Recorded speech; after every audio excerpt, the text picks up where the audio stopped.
Hello दोस्तों, स्वागत है आपका आज की एक और नई वीडियो में। हम लेकर आए हैं आपके लिए हरिवंश राय बच्चन जी का जीवन परिचय।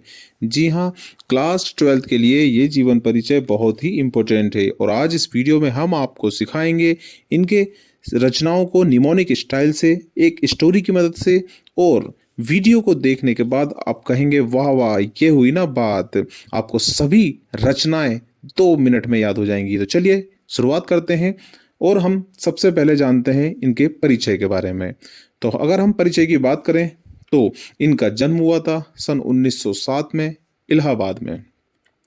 शिक्षा की बात करें तो एमए पीएचडी कैम्ब्रिज से इन्होंने किया है और 1942 से 1952 तक इलाहाबाद विश्वविद्यालय में प्राध्यापक रहे तथा आकाशवाणी में साहित्यिक कार्यक्रमों में संबिद्ध भी रहे।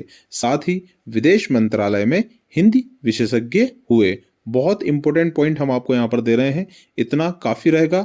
अगर आपके एग्जाम में जीवन परिचय आता है तो इतना ही लिखिए, फुल मार्क्स मिलेंगे गारंटी के साथ। आगे चलते हैं।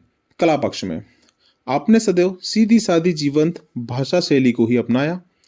बच्चन जी ने मुख्यतः प्रांजल शैली का प्रयोग किया है। इन्होंने अपनी रचनाओं में शब्दालंकार, अर्थालंकार दोनों का सफल प्रयोग किया है।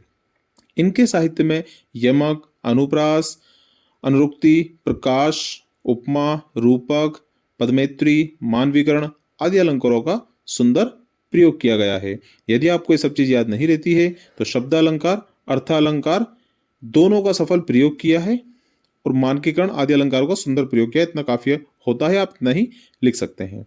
आगे बात करें हम भाव पक्ष की तो हरिवंश राय बच्चन जी सामाजिक चेतना की एक सुप्रसिद्ध कवि हैं। उनकी रचनाओं में प्रभावी सामाजिक चित्रण दृष्टिगोचर होता है और हरिवंश राय बच्चन जी प्रेम और सौंदर्य की कवि हैं। सॉरी, की नहीं, का है यहाँ पर। अतः उनके साहित्य में श्रृंगार रस के दर्शन होते हैं। चलिए अब बात करते हैं हम रचनाओं की। बस अब आप इस वीडियो को बस ध्यान से सुनिए, बहुत प्यारी सी स्टोरी है और उससे आपको सभी रचनाएं याद हो जाएंगी।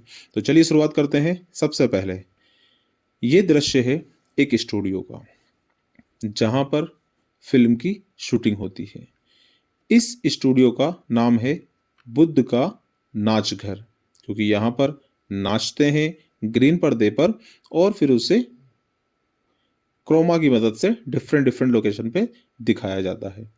एक दिन की बात है, बच्चन जी, अमिताभ बच्चन को लिया है मैंने क्योंकि ये हमें बच्चन के नाम से याद रहेगा।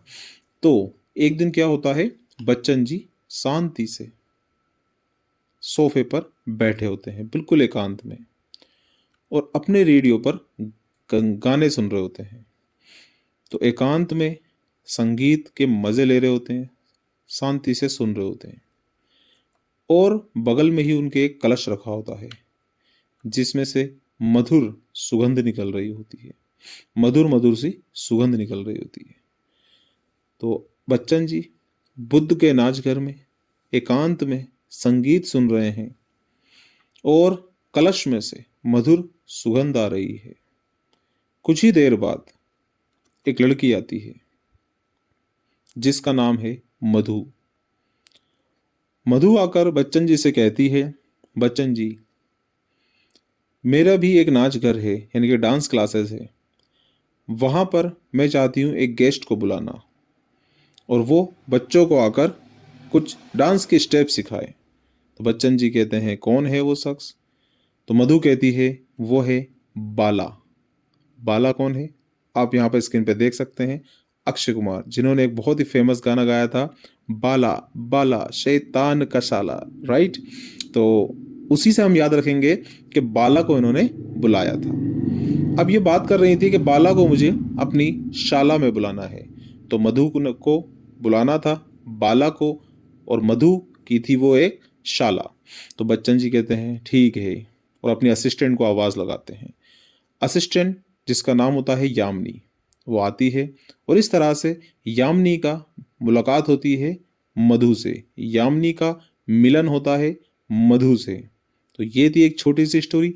चलिए देखते हैं अब इनकी रचनाएं। तो हमने बात करी थी रचनाओं में, तो चलिए स्टोरी की ओर चलते हैं और वही स्टोरी को हम याद करते हैं। क्या हुआ था, एक स्टूडियो था जिसका क्या नाम था, बुद्ध का नाच घर। बुद्ध के नाच घर में बच्चन जी बैठे हुए हैं बिल्कुल एकांत में, और क्या कर रहे थे, संगीत सुन रहे थे। तो एकांत संगीत, इनकी अगली रचना है एकांत संगीत।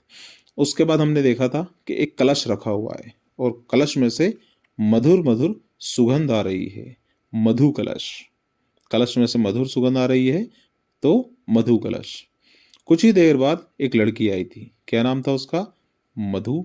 यस, तो जो लड़की आई थी मधु, उसने किसकी बात की थी, बाला की, कि मुझे अपने स्टूडियो में किसको बुलाना है, बाला को। और मधु का क्या था, शाला, जिसमें वो बाला को बुलाना चाहती थी। तो बच्चन जी ने अपनी असिस्टेंट को बुलाया जिसका नाम था यामिनी। तो इस तरह से यामिनी का मधु से मिलन हुआ। तो ये सभी हैं बच्चन जी की रचनाएं। तो क्या आपको ये सब याद हुआ, कमेंट्स करके बताइए।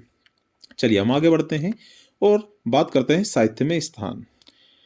हरिवंश राय बच्चन जी का हिंदी साहित्य में महत्वपूर्ण स्थान है तथा इनके योगदान के लिए हिंदी साहित्य इनका सदा ही ऋणी रहेगा। बस यही साहित्य में स्थान को आप यही याद कर लीजिए। जब भी आपका एग्जाम में किसी का भी साहित्य में स्थान आए, उसका नेम चेंज करके डिट्टो सेम टू सेम आप लिख दीजिएगा, क्योंकि सभी का योगदान रहा है हिंदी साहित्य में। तो आपको वीडियो कैसी लगी है कमेंट्स करके बताइए और वीडियो को लाइक कीजिए।